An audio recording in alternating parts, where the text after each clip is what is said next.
Overview. If you want to take control of your life, you don't need to wait for the day when a random breakthrough delivers you the insights you need to change. In Master Your Emotions 2018, Thibaut Meurisse provides a practical guide to help you jump straight into the driver's seat of your own life, steering yourself in the direction of inner peace and what you truly desire. Managing emotions. Your brain is intended to help you survive. When you think about it, your chances of being born were incredibly slim.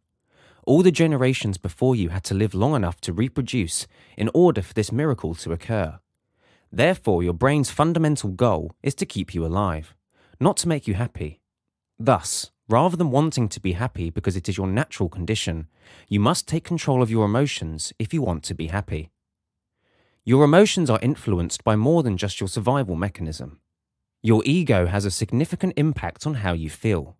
To have better control over your emotions, you must first comprehend what your ego is and how it functions.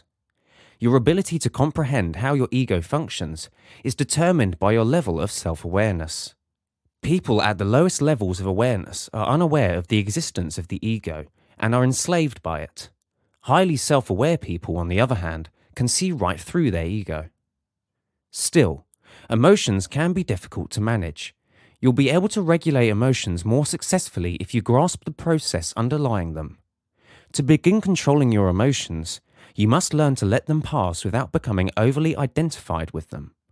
Allow yourself to be sad without adding comments such as, "I shouldn't be sad," or "What's wrong with me?" Instead, you must let reality be what it is. Healthy habits.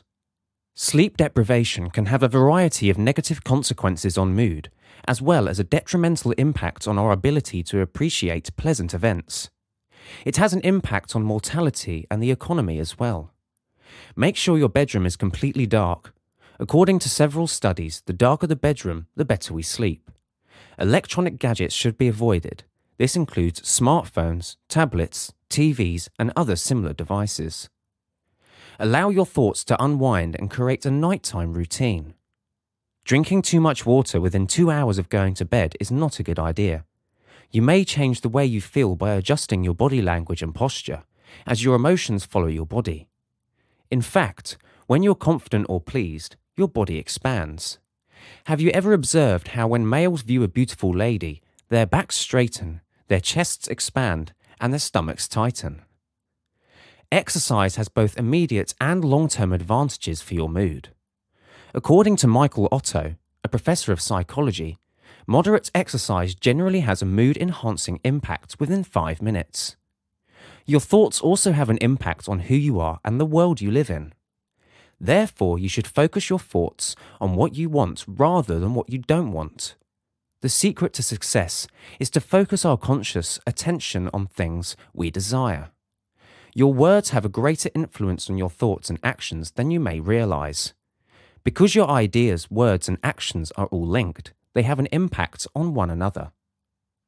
Meditation may be highly beneficial.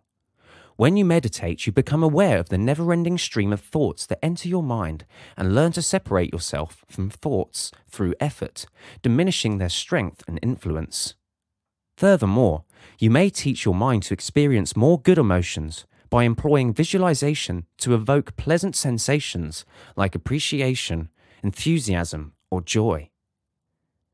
You may last days without eating or sleeping, but you can only last a few minutes without oxygen. While breathing should come naturally, the truth is that many people don't know how to do it properly. As a result, they produce less energy than they might. Breathing correctly has a number of advantages. Slowing your breathing can help you feel less anxious, while rapid breathing enables you to relieve tension, increase alertness, and increase energy, among other things. Always take care of your surroundings, for they have an impact on how you feel. Everything in your environment has the potential to influence you in some manner. Cleaning up your messy desk, for example, can offer you a boost of energy. You may also incorporate music. According to several studies, listening to upbeat music might make people feel better, so you may take it a step further by tailoring playlists to your emotional requirements and using the power of music to train your mind. It takes time to create playlists, but it is definitely worth the effort. Conditioning your mind. Negative ideas gain strength as a result of your inclination to identify with them frequently. The more you think about your fight with your friend, for example, the deeper your sentiments of bitterness will become. The following formula describes how emotions are formed. Interpretation plus identification plus repetition equals strong emotion. Accordingly, negative emotions are always the outcome of how you perceive situations. As a result, two people may react to the same situation in different ways. People frequently feel compelled to identify with their feelings and are unable to separate from them. They are oblivious to one of life's most essential truths. You are not your feelings. Emotions will come and go throughout your life. The way you understand events is inextricably related to your basic life assumptions. As a result, it's crucial that we first investigate the assumptions that underpin these interpretations. Emotions are energy in action, but what happens if the energy isn't allowed to move? It builds up. You disrupt the natural flow of energy when you suppress your emotions. Most of us have an excessive amount of emotional baggage and must learn to let go of it. We need to clean our subconscious minds and let go of the bad feelings that restrict us from living fully. You must first become conscious of your emotions by being more in touch with your body and how you feel before you can begin to let them go. Then, to gain control over your emotions, you must comprehend the role that your ideas play in the generation of emotions in general. Certain emotions are triggered by your ideas, and these feelings, in turn, produce additional thoughts. Then the thoughts and emotions feed off one another. Positive thoughts are deposited in the minds of confident individuals every day. They congratulate themselves on their modest victories and treat themselves with kindness and respect. They anticipate wonderful things to happen. People with low self-esteem, on the other hand, constantly assault their minds with negative thoughts. They dismiss their achievements as no big deal, unable to see their own strengths and the positive intent behind their efforts.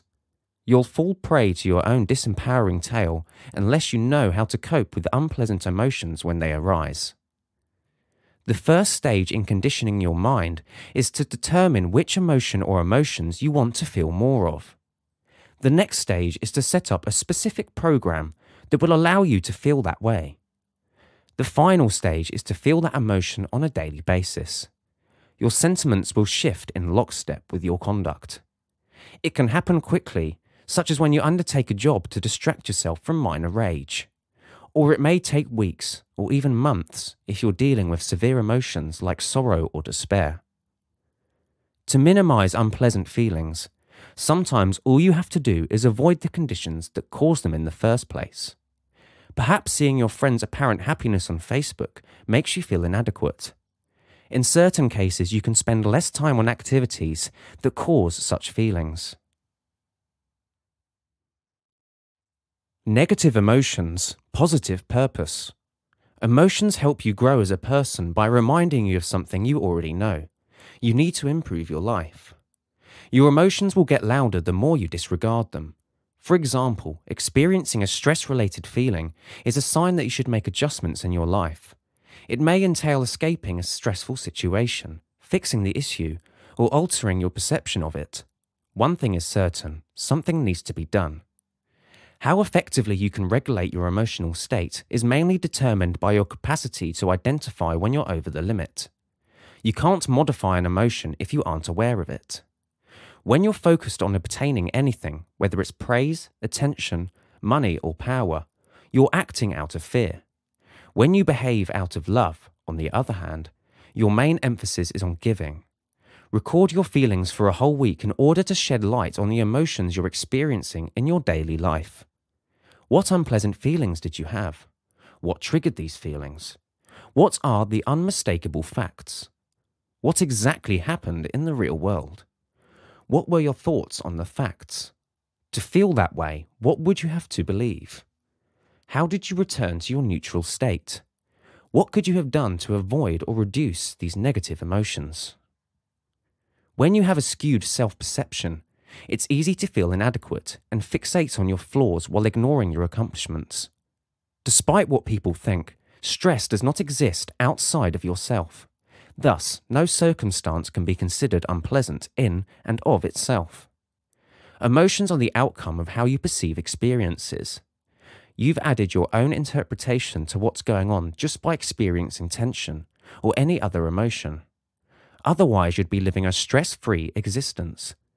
To deal with anxieties that may arise over stressful situations, start by categorizing your anxieties into 3 categories: things over which you have complete control, things over which you have some control, and those over which you have no power at all. Now write down what you could do about matters over which you have some control. What specific steps could you take to address them? Can you let go of your urge to control things over which you have no control and instead accept them? You likely are making the mistake of assuming that others think about you a lot more than they actually do. People, for the most part, are unconcerned about you. It's truly freeing, though it sounds sad. It implies you don't have to be concerned about what others think of you. You are not in charge of other people's opinions. In reality, it's none of your business what other people think of you. Your duty instead is to convey your individuality to the best of your ability while maintaining the highest level of integrity. Your negative feelings are there to serve a positive purpose. Resentment exists to remind you that you should love yourself and prioritize your mental health above everything. Your mental health must take precedence above being right, exacting retribution, or disliking someone else. Depression encourages you to let go of your ego and re-establish contact with reality. It urges you to live more in the present by getting out of your head, which can only recollect the past or predict the future. When you're afraid of doing anything new, it's usually an indication that you should do it regardless. Fear denotes a fantastic chance for personal development. Procrastination is mostly a psychological problem. While there are helpful strategies for dealing with procrastination, learning to correctly control your emotions is usually the key to overcoming your proclivity for procrastination. Lack of drive typically indicates a lack of a compelling vision to pursue. People who have a compelling vision are rarely unmotivated. While they may face failures and become upset along the road, they swiftly recover by reminding themselves of their goals. Author's style. Thibaut Meurisse delivers practical tips in a straightforward and effortless manner, using simple words to make his advice accessible. Master Your Emotions is a quick read, making it perfect for anyone who is looking for a burst of motivation to carry them through a rough patch on their healing journey, or a push to get them started. Author's perspective. Thibaut Meurisse is an author and coach who aims to become the best person he can be and help others do the same. He is the founder of whatispersonaldevelopment.org. He is French but writes in English and lived in Japan for nearly 10 years. We hope you enjoyed the insights on Thibaut Meurisse's Master Your Emotions. Purchase the book to learn more.